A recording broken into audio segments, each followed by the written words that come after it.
오늘 우리에게 주시는 말씀 민수기 9장 1절에서 14절 말씀입니다.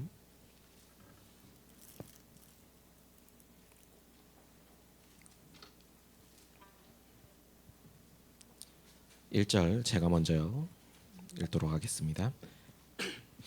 애굽 땅에서 나온 다음 첫째 달에 여호와께서 시내 광야에서 모세에게 말씀하여 이르시되 이스라엘 자손에게 유월절을 그 정한 기일에 지키게 하라. 그 정한 기일 곧 이달 열넷째 날 해질 때에 너희는 그것을 지키되 그 모든 율례와 그 모든 규례대로 지킬지니라. 모세가 이스라엘 자손에게 명령하여 유월절을 지키라 하매 그들이 첫째 달 열넷째 날 해질 때에 시내 광야에서 유월절을 지켰으되 이스라엘 자손이 여호와께서 모세에게 명령하신 것을 다 따라 행하였더라. 그때에 사람의 시체로 말미암아 부정하게 되어서 유월절을 지킬 수 없는 사람들이 있었는데 그들이 그 날에 모세와 아론 앞에 이르러 그에게 이르되 우리가 사람의 시체로 말미암아 부정하게 되었거니와 우리를 금지하여 이스라엘 자손과 함께 정한 기일에 여호와께 헌물을 드리지 못하게 하심은 어찌함이니까. 모세가 그들에게 이르되 기다리라. 여호와께서 너희에게 대하여 어떻게 명령하시는지 내가 들으리라. 여호와께서 모세에게 말씀하여 이르시되 이스라엘 자손에게 말하여 이르라.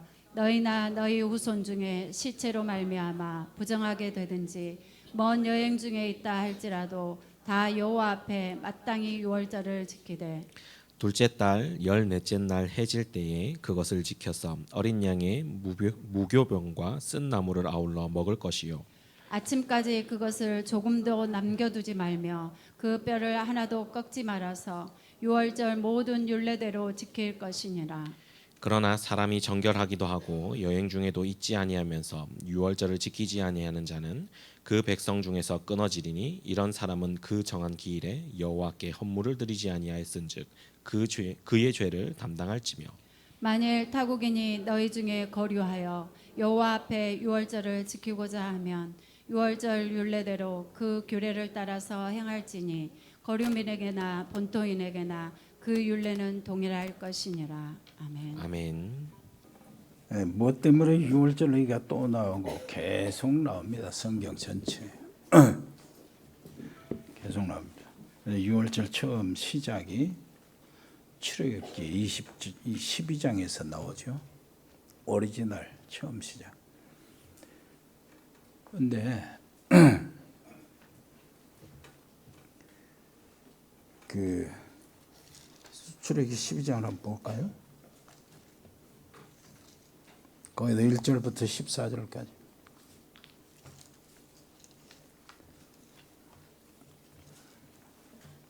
여호와께서 애굽 땅에서 모세와 아론에게 일러 말씀하시되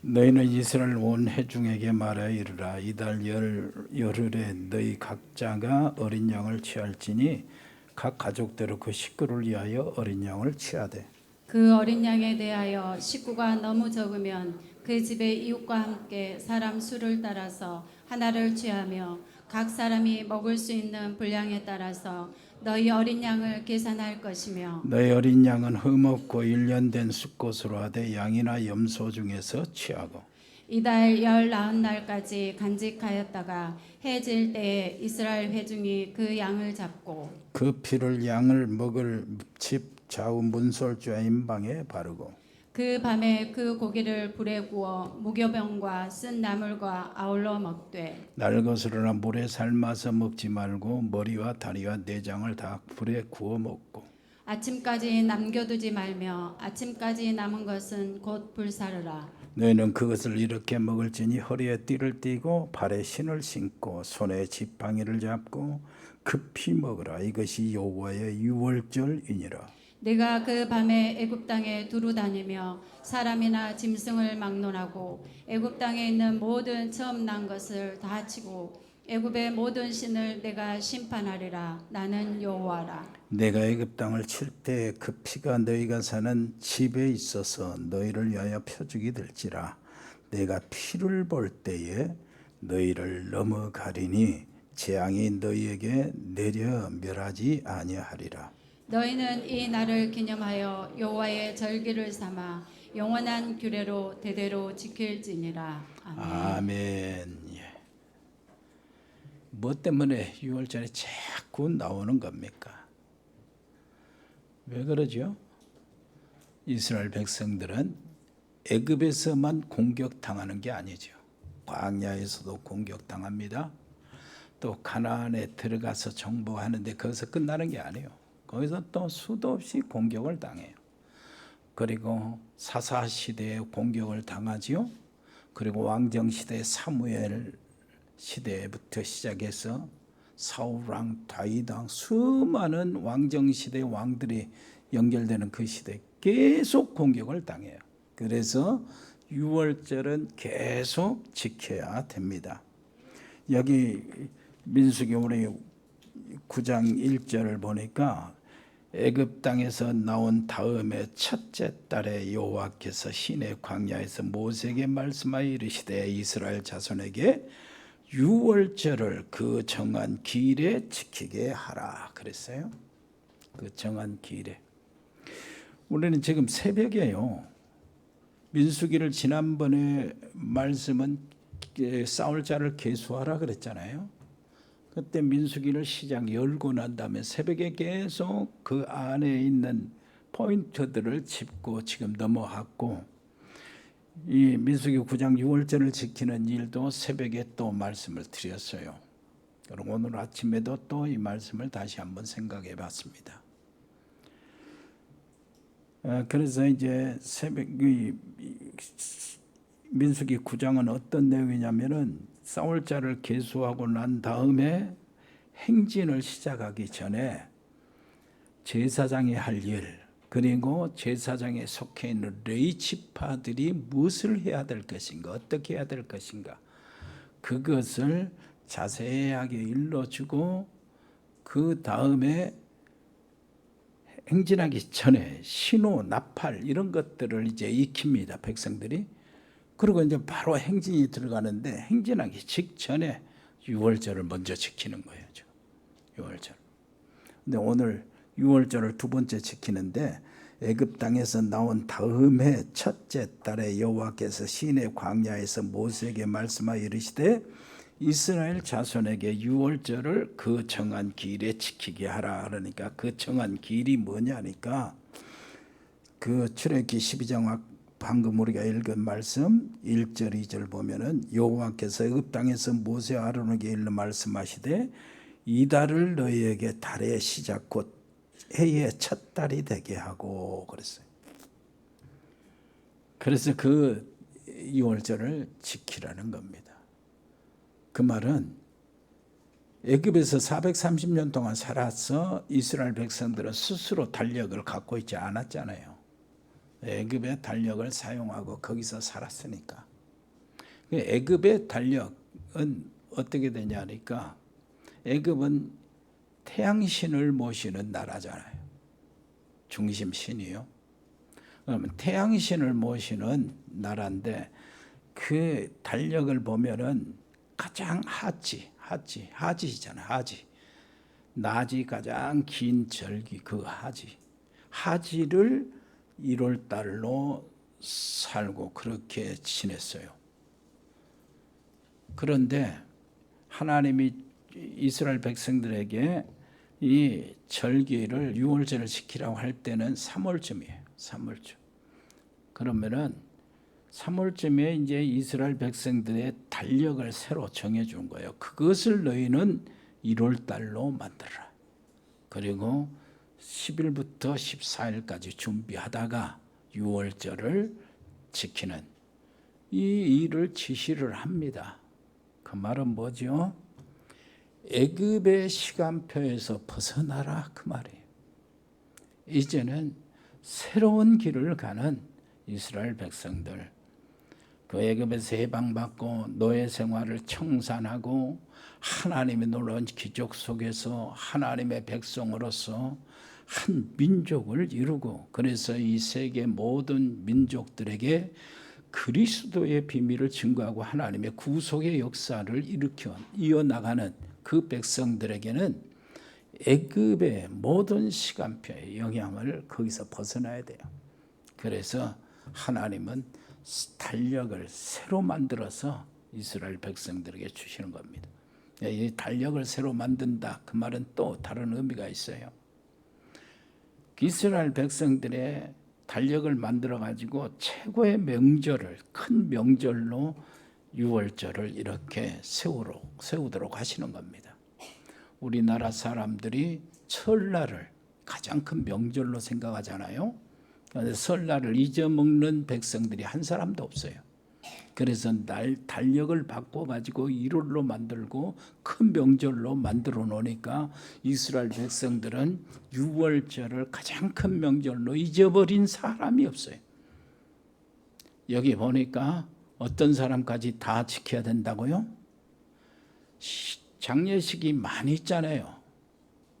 그 250만 명이 한 곳에서 모여 살며 그런데 장례식이 수도 없이 일어나는데 이제 매장하고 장례 치르고 하는 사람들은 시신을 어쩔 수 없이 염도하고 이렇게 가까이 하고 만져야 되잖아요.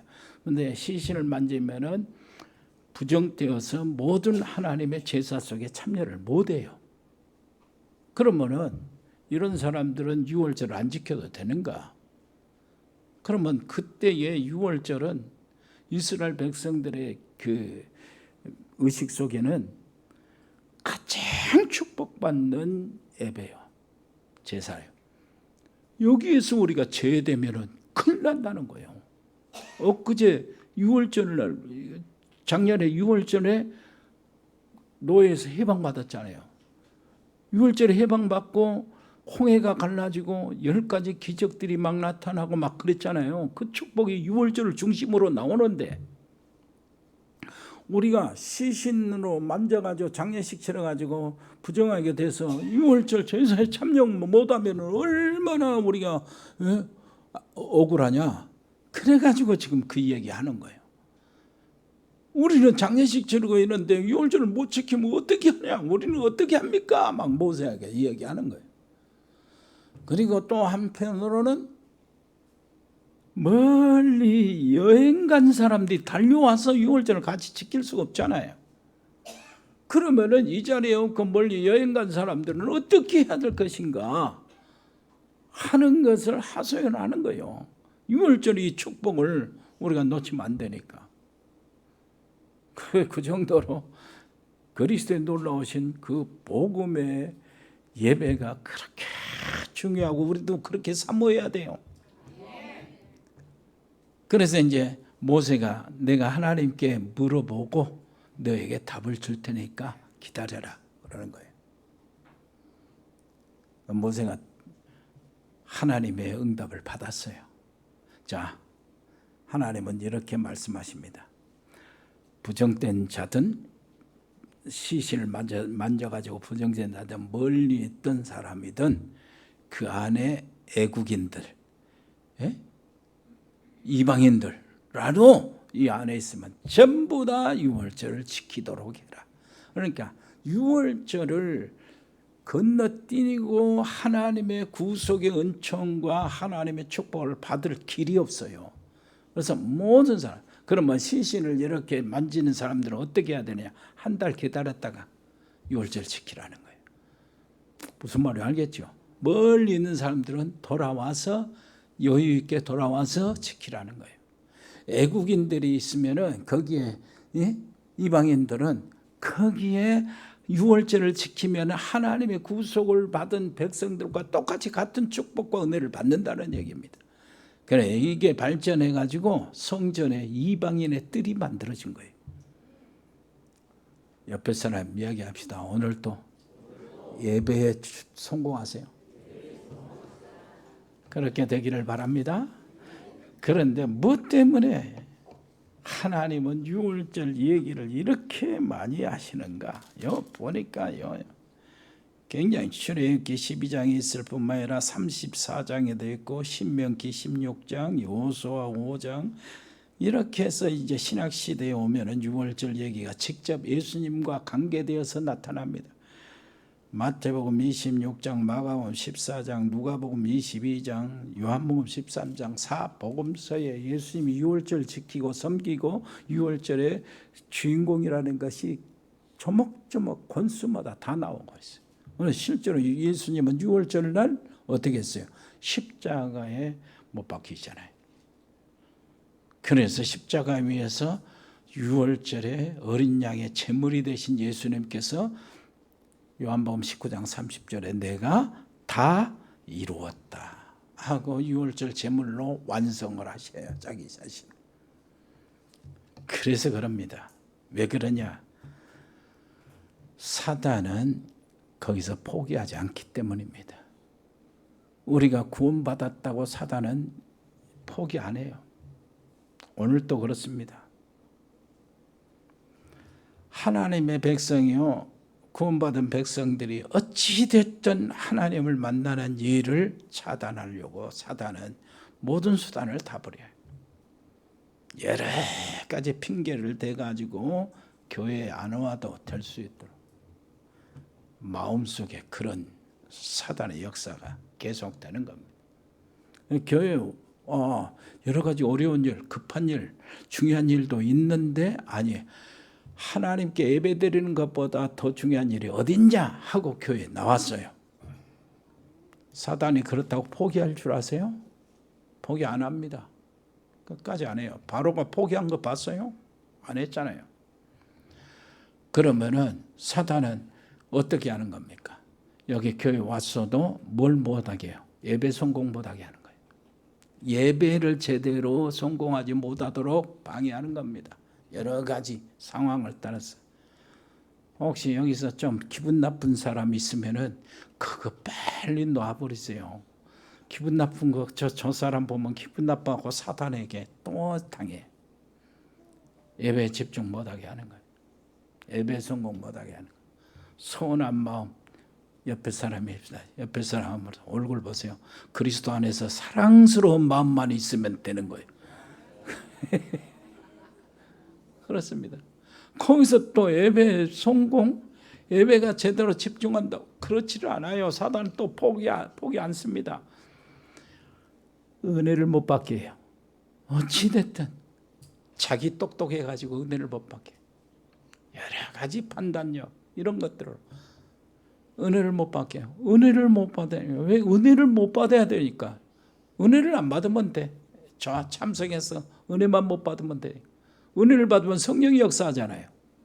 그러면 사단이 치명적인 이 일이 벌어지니까 자기 세력이 무너지고 성령의 은혜를 받으면은 사단 자기 자신의 모든 것들이 다 꺾어지니까 은혜를 못 받게.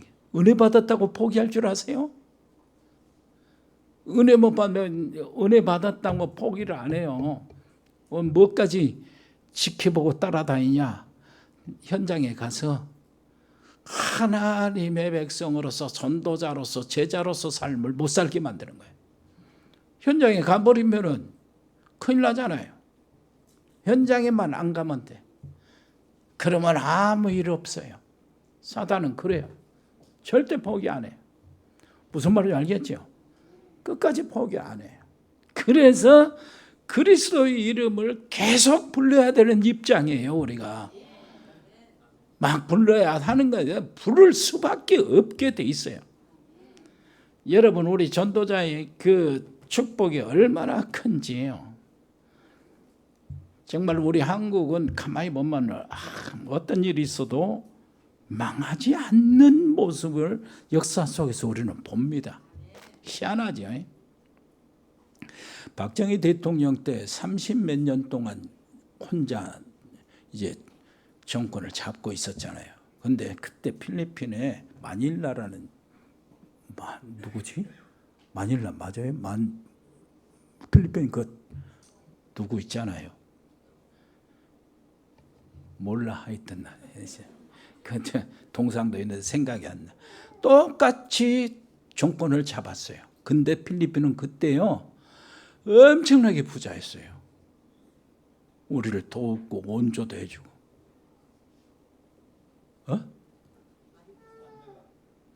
만델라 아니요. 만델라는 아프리카 사람 아니요? 남하고? 그거 있어요. 그 부인도 또 대통령, 지금 아들이 대통령 됐잖아요. 그런데요, 박정희 대통령 때 하나님은 우리나라의 모든 기초 공사를 닿게 만들었더라고. 고속도로부터 시작해서 그 기초 공사, 1차, 2차 산업, 이런 모든 것들을 발전하게 다 기초를 만들어 놓고, 그때요 필리핀은요 엉뚱한 것만 집중하고 있었어요. 엉뚱한 것만. 그래서 어떤 면에서는 우리가 좀 박정희 좀 난 그렇게 싫어했거든. 새마을 운동하면서 별놈들이 다 우리를 막 간섭하려고 했었고 막 그래서 싫어했는데 그 독재가 좀 싫어요. 그랬는데 독재가 상당히 좋았어요. 독재가 그때 보니까 지나가 보니까 좋았어.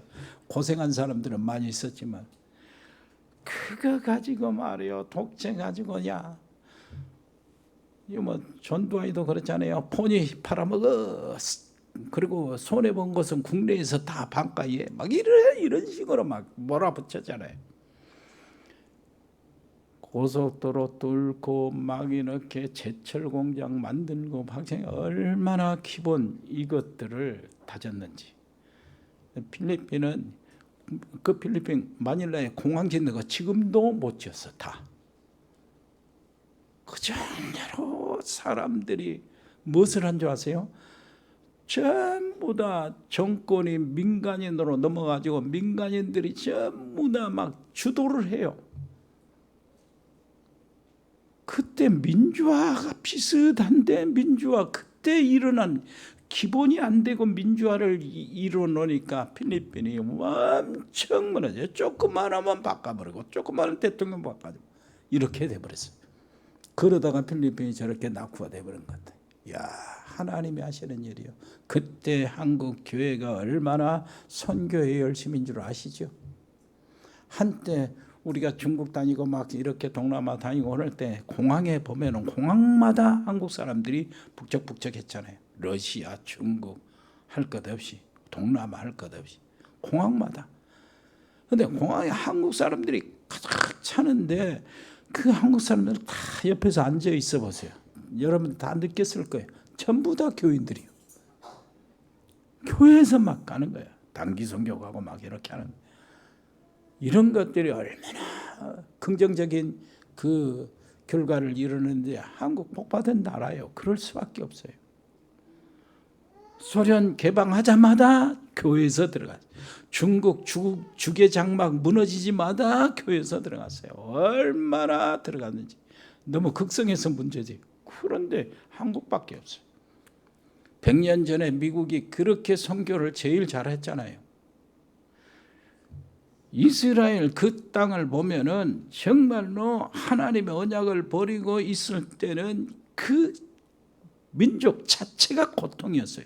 그러나 그 속에 전도자가 일어나 가지고 정말로 이스라엘 백성들이 전도하고 선교하고 그런 정신이 딱 일어나면은 다 살았어요. 미국이 지금은 무너지고 막 선교 그 자체가 정말 혼란하게 됐지만은 100년 전만 해도 최고의 선교의 나라. 미국이 세계를 지도하는 경찰국이 누구에게도 인정을 했어요. 지금은 미국 인정도 안 하잖아요.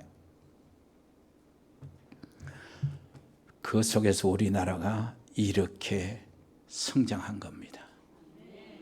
선교 때문이에요. 복음 때문에. 여러분 그야말로 대한민국밖에 없어요. 선진국에 들어간 중진국. 중진국에서 개발도상국에서 선진국으로 뛰어오르는 나라는 한국밖에 없다고 세계의 석학자들이 전문가들이 얘기하는 거예요. 그런데 앞으로도 없을 것이라는 거예요. 왜 그러냐니까 30, 50 클럽이라는 게 있어요.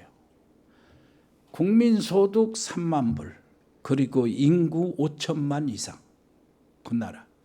대만도 국민소득이 많잖아요. 싱가포르는 더 많죠. 그런데 나라 조그마한 뿐만 아니라 인구가 안 돼요. 중국이 선진국으로 대접받지 못하는 것은 많은 것들이 있지만 수도 없이 일단 민주화가 안 되고요. 일당 독재라. 공산주의. 안 돼요. 그런데 한국밖에 없어요. 한국 이후는 나타나지 않을 것이라고 석학들이 그래요. 얼마나 우리가 문화적으로 우리가 해도 참 하나님이 복을 주신 거예요. 다른 길이 없어요. 아무리 생각해봐도 국민성도 별로 안 되잖아요. 그리고 자원도 없잖아요. 겨우 5천만 명 턱걸이 인구가 있는데 그런 속에서 희한하죠. 커피도 안 난 나라가 커피 수출 제1이라고 그러냐. 여러분 기름 수출 1인 줄 모르세요? 석유 수출, 석유 제품을 만들, 석유를 들어갖고 좋은 석유를 만들어갖고 파는 게 일이요. 무슨 말인지 알겠죠? 이렇게 돼서 하나님이 주시는 놀라운 축복.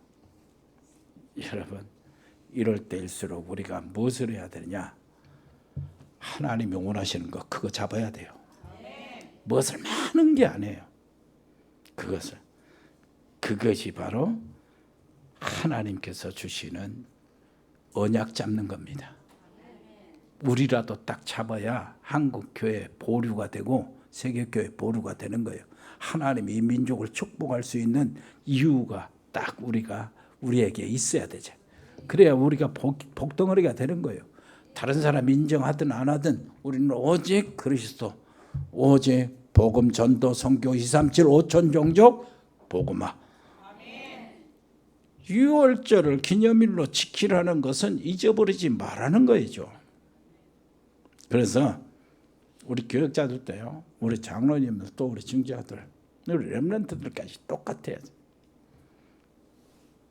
365일 복음 안에서 복음화가 될 수 있도록 내 입에서 나오는 것이 전부 다 복음으로 근거해서 판단하고 결론을 내뱉을 수 있도록 그렇게 나가야 합니다.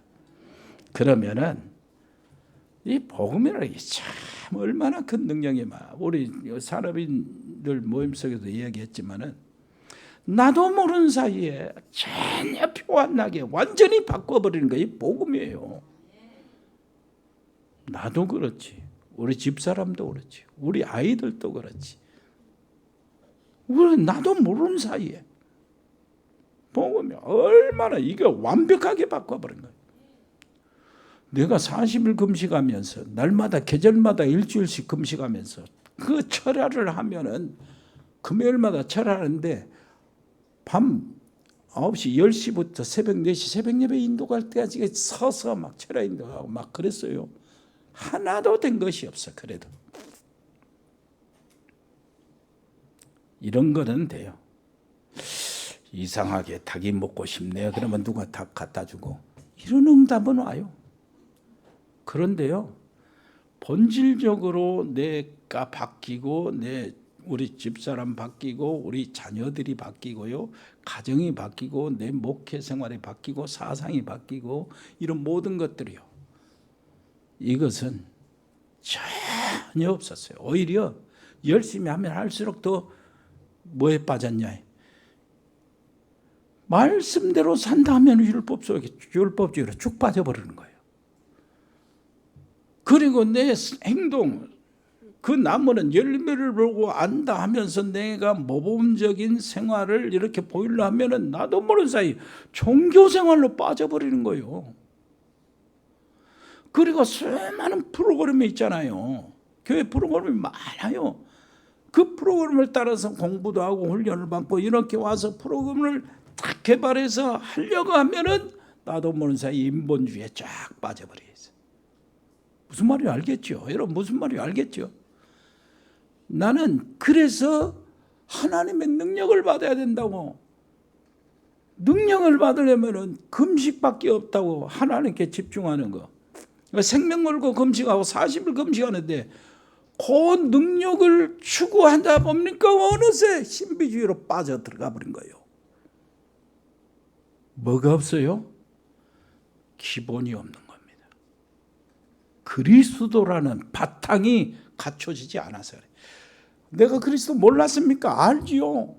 삼중직도 알았어요. 신학교 다니면 다 배우거든. 그런데 그것이 내 기본 바탕에 뭐가 안 되냐면은 하나님이 살아계신 사실을 거기서 내가 확인을 해야 되는데 그것이 안 된 거예요. 그리스도 안에서 확인되는 것이 안 된 거예요. 그리스도 안에서 하나님이 나와 함께 계시고 그리스도 안에서 나를 하나님이 창세전에 구원하시고 이런 것들이 그냥 멀어져 있는 거예요. 무슨 말을 알겠습니까? 그런데 어느 날 그리스도 이 놀라운 비밀을 조금 깨닫고 내가 이거밖에 없다 하고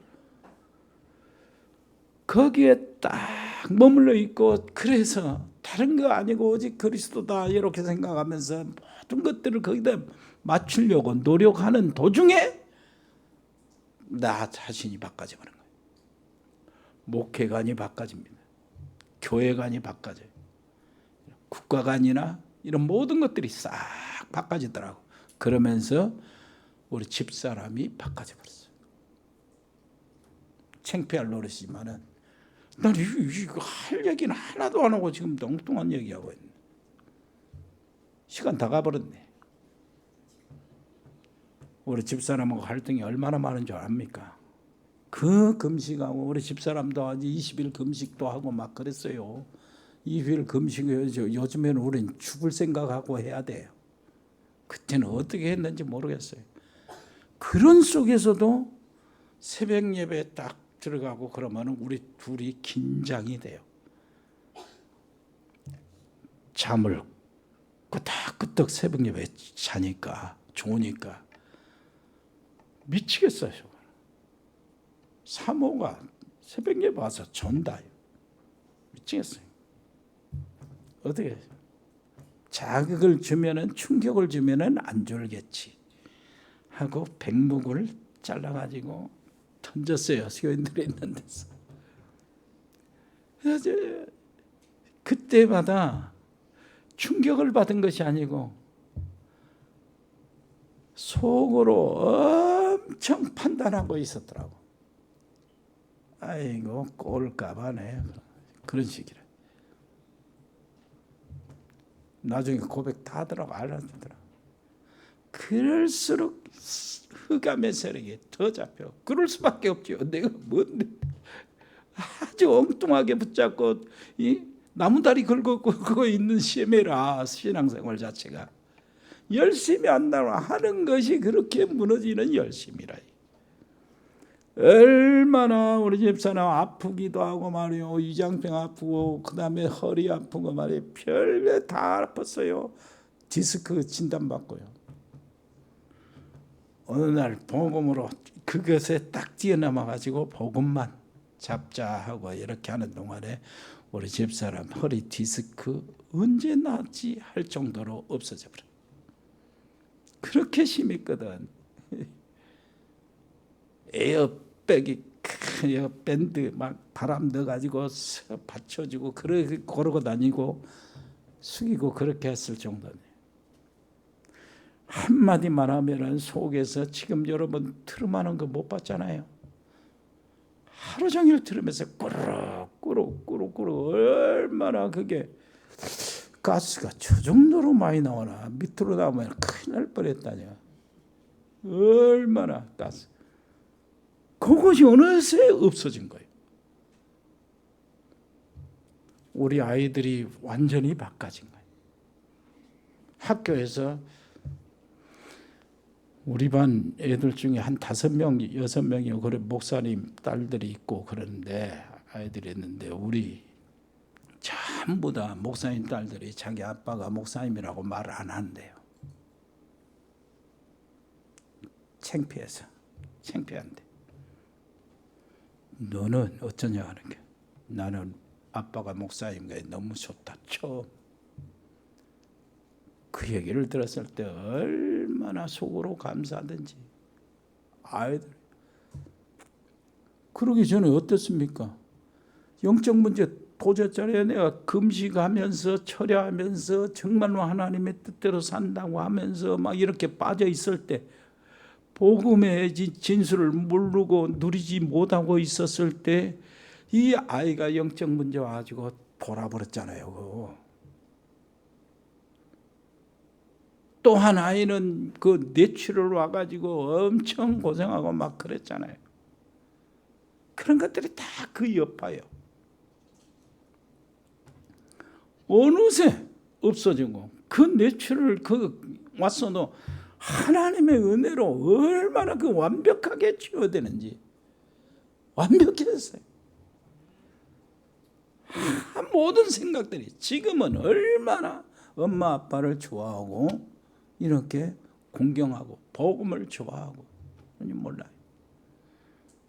옆에 사람 이야기하세요. 복음 안에 들어가 계세요. 뭐 하는 게 아니에요. 뭐 하는 게 무슨 말인지 알겠습니까?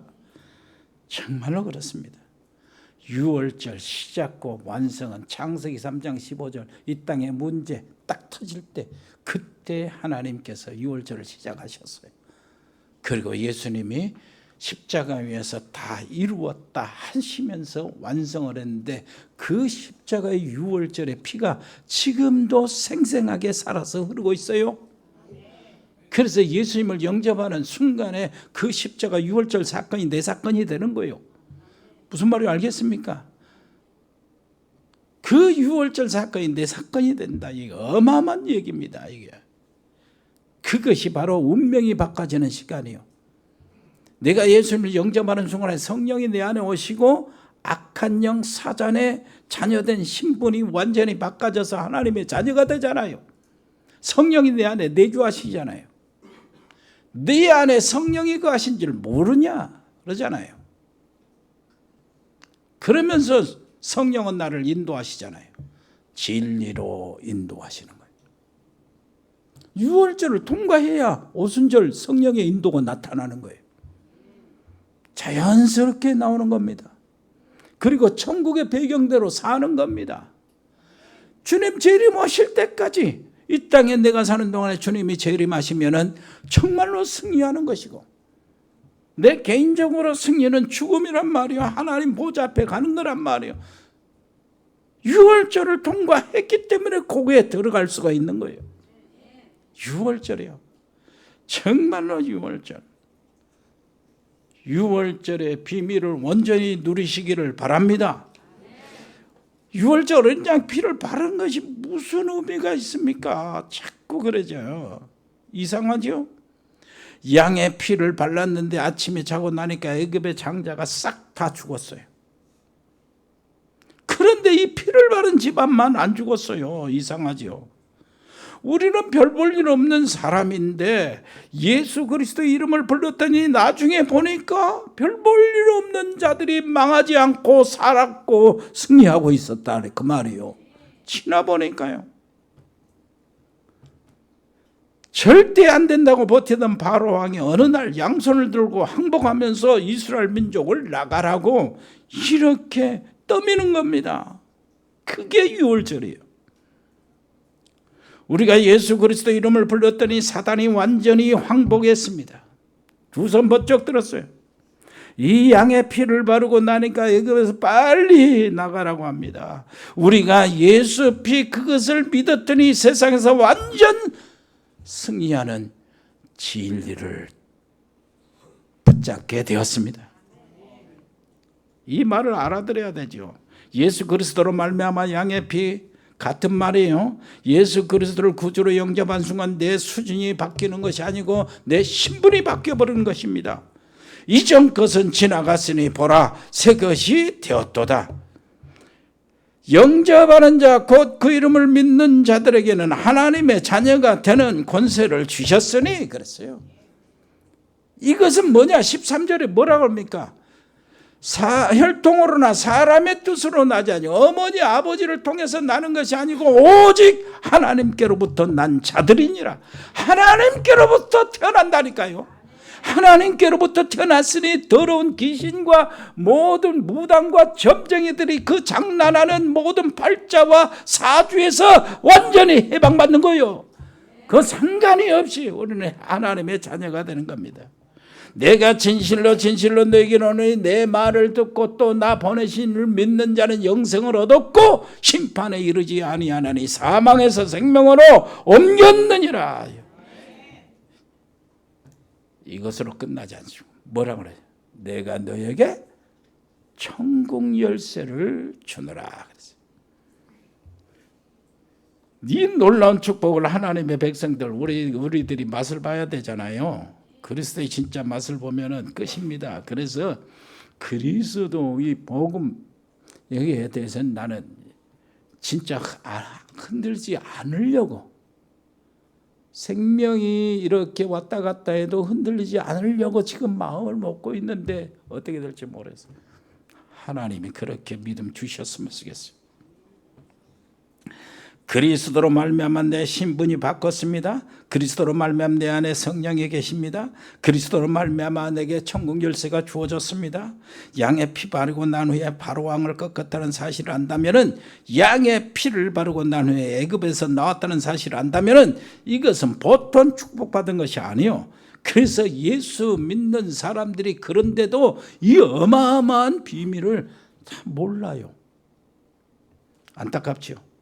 잘 모릅니다. 주님은 이렇게 말씀한 대대손손 이 날을 기념하여 후손들에게 그걸 제대로 가르치라는 거예요. 그러면은 목사님 나는 예수님 분명히 믿는데 왜 안 되죠? 이런 사람이 있을 겁니다. 베드로가 주는 그리스도시요 살아계신 하나님의 아들입니다고 고백을 분명히 했어요. 그래서 예수님이 베드로의 고백을 듣고 너무나 좋아가지고 바요나 시몬아 네가 복이 있도다. 이를 네게 알게 하니 혈육이 아니요 하늘에 계신 아버지시구나 그랬어요. 모든 축복을 다 쏟았다. 너는 베드로라, 반석이다. 내 교회를 세우겠다. 음부의 권세가 이기지 못하겠다. 천국 열쇠를 주겠다. 분명히 그랬어요. 그런데 베드로가 넘어졌어요. 예수님을 부인하는데 저주까지 하고 맹세까지 하고 넘어졌습니다. 예수님을 보고나 이분은 그리스도가 맞구나 깨달았어요. 그래 놓고 넘어진 거예요. 지금 우리가 그렇습니다. 주는 그리스도시요 살아계신 하나님의 아들입니다. 말해놓고 예수님이 저기 계시는데 사람들 앞에서 나는 저분 모른다, 저분과 같이 다닌 적이 없다고 명세까지 하며 부인했어요.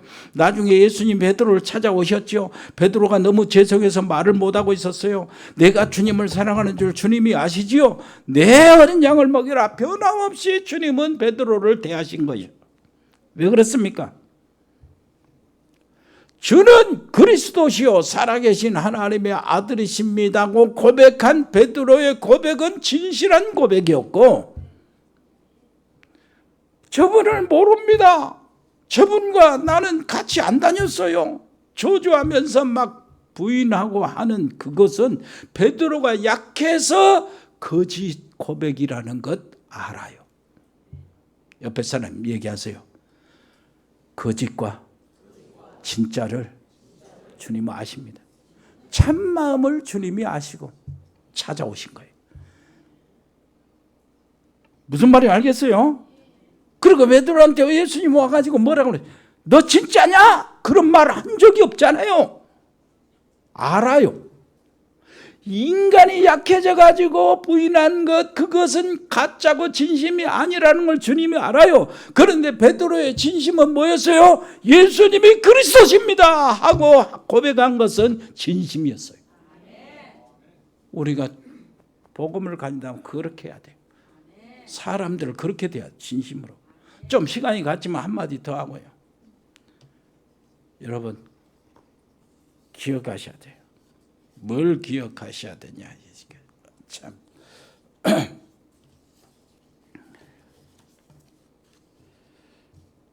아직도 노예, 저주, 불신앙 거기에서 해방받았다는 사실이 실감이 안 난 사람 혹시 있는가 모르겠어요. 그럼 한번 봐봐요. 어린 양의 피를 반드시 바르지 않는 애굽을 한번 생각해 보세요. 왕부터 시작해서 골짜기에 저 시골집, 거기에 모든 큰아들, 무슨 말인지 알겠어요? 짐승의 새끼까지 큰아들 다 죽었어요. 그 큰 나라 다 죽었다니까. 큰아들은 전부 다 죽었어요. 그렇다면 그 애굽 천지의 그 아우성 소리가, 슬픔과 절규가 얼마나 대단했겠어요. 무슨 말인지 알겠습니까? 피 바르지 않는 그 집은 큰아들을 다 죽어서, 여러분들 다 집안에 큰아들이 있잖아요. 피 안 바르면 죽었는데, 그런데 이스라엘 백성이라고 안 죽은 게 아니란 말이요. 이스라엘 백성이라고 안 죽은 게 아니요. 왜 안 죽었어요? 양피 바른 그 집만 안 죽었어요. 무슨 말인지 알겠어요? 그렇다면 내가 이 양피에 바르지 않으면 나의 모든 죄, 모든 허물, 이런 것들 내가 대가를 치러야 된다는 것이요. 내 집안에서 피를 봐야 된다는 얘기가 되는 겁니다. 주님의 심판을 받을 수밖에 없다, 그 말이요. 지금 무슨 말인지 알겠어요? 그런데 한번 생각해 보세요. 얼마나 우리 죄가 많습니까? 하루에도 12번이요. 그래서 이스라엘 백성들은 죄를 질 때마다, 민족적으로 가정적으로 죄를 질 때마다 송아지 한 마리씩, 양 한 마리씩 잡아서 제사를 드리고 용서를 받았어요. 그런데 그리스도께서 어린 양으로서 십자가 위에서 처음 단번에 영원한 제사를 자기 자신을 드렸어요. 그래가지고 완전한 제사가 이루어진 거예요. 그렇다면은 송아지, 양 안 잡아도 되는 거예요. 따라서 합시다. 예수 이름 한번 부르면 끝나는 거예요. 무슨 말을 알겠어요? 얼마나 큰 축복으로 우리에게 마련해 주시고 쉽게 믿으라고 하시는 하나님이시죠. 옆에 사람이 없어요. 예수 이름 한번 부르세요. 그러면 끝나는 거예요. 하나님 아버지, 은혜를 감사합니다.